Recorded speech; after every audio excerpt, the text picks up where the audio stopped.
ಅಯ್ಯಯ್ಯೋ,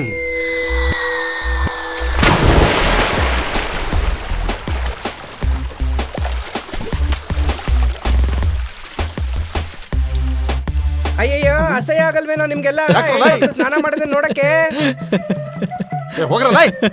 ಏ ನೋಡ್ಬೇಡ ಏನು ಕಾಣಿಸಲ್ಲ.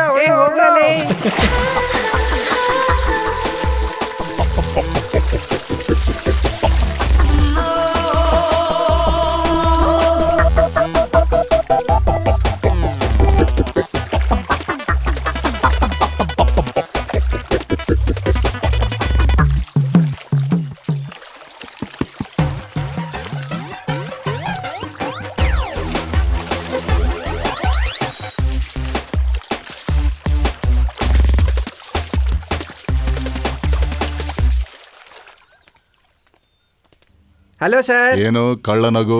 ಏನಿಲ್ಲ ಸರ್, ಇವ್ರ ಅಕ್ಕಂಗೆ ಹುಚ್ಚಿಡ್ಬಿಡ್ತು, ಅದಕ್ಕೆ ಮಾತಾಡ್ತಿದ್ವಿ. ನೀವೆಲ್ಲ ನಾಳೆ ಫ್ರೀ ಆದ್ರೆ ಒಂದ್ ಜಾಗಕ್ಕೆ ಹೋಗಿ ಬರೋಣ. ಶೋರ್ ಸರ್, ಫ್ರೀನೇ. ಹೌದು ಸರ್, ಫ್ರೀನೇ. ಹಾಗಾದ್ರೆ ಬೆಳಗ್ಗೆನೆ ಹೊರಡೋಣ. Okay sir. Okay sir, sir. Bye sir. ಏನೋ ಎಲ್ಲಿ ಕರೀತಾ ಇದಾರೆ? ಹೋಗೋಣ, ಹೋಗಿ ನೋಡಿದ್ರೆ ತಾನೇ ಗೊತ್ತಾಗೋದು. ಆ ಹುಡುಗ ಯಾರು ಅಂತ ಹುಡುಕ್ಲಿಲ್ವಾ? ಇಲ್ಲ ಸರ್, ಅದಾದ್ಮೇಲೆ ಚಂದ್ರಾಗೋದ್ರಲ್ಲಿ ಇಷ್ಟ ಇರ್ಲಿಲ್ಲ. ಆ ಹುಡುಗನ್ನ ಇವಳು ತುಂಬಾನೇ ನಂಬಿದ್ಲು, ಅದಕ್ಕೋಸ್ಕರನೇ. ಕರೆಕ್ಟೇ, ಈಗಿನ ಕಾಲದಲ್ಲಿ ಯಾರನ್ನೂ ನಂಬೋಕ್ಕಾಗಲ್ಲ. ಬೇರೆ ಏನಾದ್ರೂ ಯೋಚನೆ ಮಾಡ್ಬೋದಲ್ವಾ? ಆ ಘಟನೆ ಆದ್ಮೇಲೆ ಚಂದ್ರ ತುಂಬಾನೇ ಡಿಪ್ರೆಸ್ ಆಗೋದ್ಲು. ಇಲ್ಲಿಗ್ ಬಂದ್ಮೇಲೆ ಅವಳ ಮನ್ಸಿಗೆ ಸ್ವಲ್ಪ ಹಿತ ಸಿಕ್ಕಿರೋದು. ಆಗ ಚಂದ್ರ, ಚಂದ್ರ ಏನಾಯ್ತು? ಏನಾಯ್ತು ಚಂದ್ರ? ಏನಾಯ್ತು? ಅಲ್ಲೇನಿದೆ?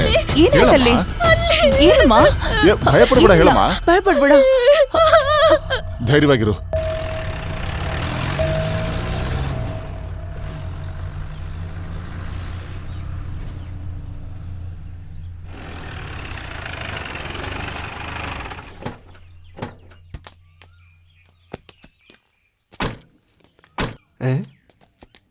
ಏನೋ ಇದು?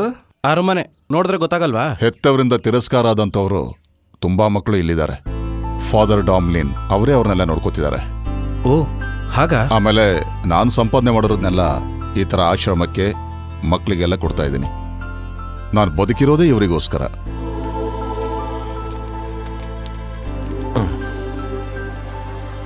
ನಮಸ್ಕಾರ father. Good morning father. Morning father. Good morning. Good morning. ನಿಮ್ಮನ್ನೇ ನೆನೆಸ್ಕೊತಾ ಇದ್ದೆ. ಹಣ ಎಲ್ಲ ಖಾಲಿಯಾಗಿದೆ. ಸರಿಯಾಗಿ ಕೊಡ್ತಾ ಇದ್ದವರು ಕೂಡ ಕೊಡೋದು ನಿಲ್ಲಿಸ್ಬಿಟ್ಟಿದ್ದಾರೆ. ಅದಕ್ಕೇನಂತೆ ಫಾದರ್, ನಾಳೆನೇ ಕೊಟ್ಟು ಕಳಿಸ್ತೀನಿ. ನಿನ್ನ ನೋಡ್ತಾ ಇದ್ರೆ ನನಗೆ ತುಂಬಾ ಸಂತೋಷ ಆಗ್ತಾ ಇದೆ. ಸಹಾಯ ಮಾಡೋ ಹೆಸರಲ್ಲಿ ಇಲ್ಲಿಗೆ ತುಂಬಾ ಜನ ಬರ್ತಾ ಇದ್ದಾರೆ. ಮಕ್ಕಳ ಜೊತೆ ಫೋಟೋ ತೆಗೆಸ್ಕೊಂಡು ಅದನ್ನಿಟ್ಕೊಂಡು ಪಬ್ಲಿಸಿಟಿ ತಗೋತಾ ಇದ್ದಾರೆ. ಇವಾಗ ಅದೇನೋ ಹೊಸದಾಗಿ ಬಂದಿದೆಯಲ್ಲ, ಅದು Facebook, WhatsApp. ಹಾ ಅದೇನೆ. ಎಷ್ಟು ಲೈಕ್ ಸಿಗುತ್ತೆ ಅಂತ ನೋಡ್ಕೊಳಕಷ್ಟೇ. ಪ್ರೀತಿಗಾಗಿ ಹಾತೊರಿತರು ಈ ಮಕ್ಕಳ ಬಗ್ಗೆ ಅವ್ರಿಗೇನು ಬೇಕಾಗಿಲ್ಲ.